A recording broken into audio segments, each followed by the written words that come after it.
What's up, everybody? Welcome to Podcast Now. I'm Alex. In this video, we have to talk about Skull and Bones again. I feel like every 2 to 4 months, we have to return to this sinking ship of a game and discuss where it's at. And just for clarity's sake, in case this is the first Skull and Bones video you ever watched of me, I actually still want to play this game. I've kept that mindset since it's been announced, and it actually has not changed. Obviously, I've leaned into the disaster that it's become, but I still genuinely, and I will play this game. I will do a review on it. That day will one day come. It might not come soon, and it'll probably come closer to 10 years since the game was actually announced, but it is going to happen. I promise you that. So what we have today is a couple different things. Number one, they lost another creative director, this time their third creative director. Now, there is some wiggle room here, and Ubisoft issued a statement about her leaving, and it does make sense a little bit. The issue is the report from people that work there said that she was actually supposed to stay on until at least the end of this year,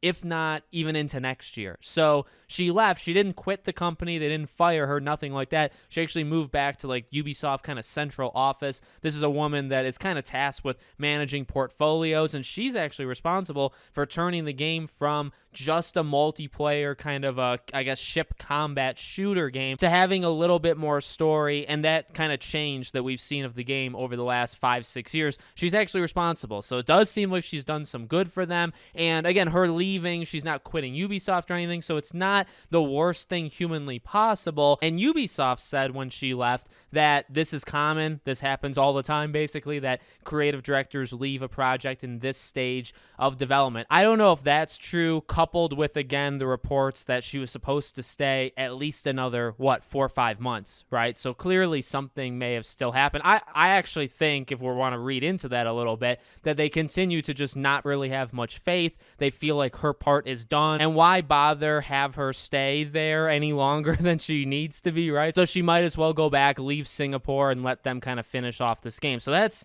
part one. Part two is that there is still no internal release date. Now, this might not be a shock to some, but I guess to explain it just a little bit, at least from my perspective. So game companies, they see these things very, very far out, right? So although the game is supposed to launch, I believe, before the end of March, it would come out somewhere between, say, now, it's not going to come out in 2023, but you think maybe January, February, March are the 3 months that it's looking like the game could release. Well, they would probably know. Now, it might be like a window, but they would probably know the month. They might have it circled and have it for their financial reports. You'd want to know these things, right? So the fact that they don't know what the date is, or even a month, or even a area of time, tells me that, number one, it's probably in March at the earliest, or number two, it's further than that. It's delayed. I think it was delayed 7 times, so this would make it 8 times if it doesn't come out by the end of March.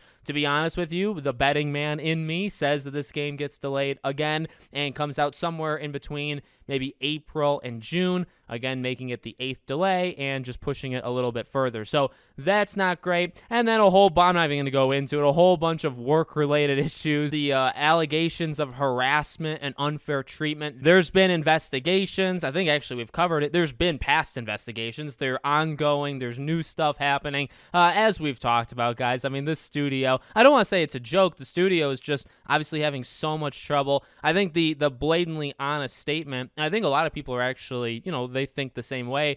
The only reason this game is happening is because the studio is in Singapore, because of the government write-off tax kind of agreement that they're doing. In fact, I believe they are required by this agreement that they have in place that the game needs to come out. It can't not come out. So that's the only reason I think a lot of people, at least online, believe the game is even still happening, because I think most games, and I think this is very true, I really believe this, most games that have gone through what Skull and Bones has gone through for at least the last 5-6 years, I'd say 99% of games would have canceled. No doubt in my mind, the game would get completely destroyed. They'd shut it down. They'd either shut the studio down or they'd shut it down completely and kind of restart with a new game. There's no doubt. So the fact that it's still going on is a miracle, but it's also because of, I imagine, some sort of horrible legal situation that would happen to Ubisoft if they didn't do it. So they're required to do it. Otherwise, I really don't think this game would be happening. So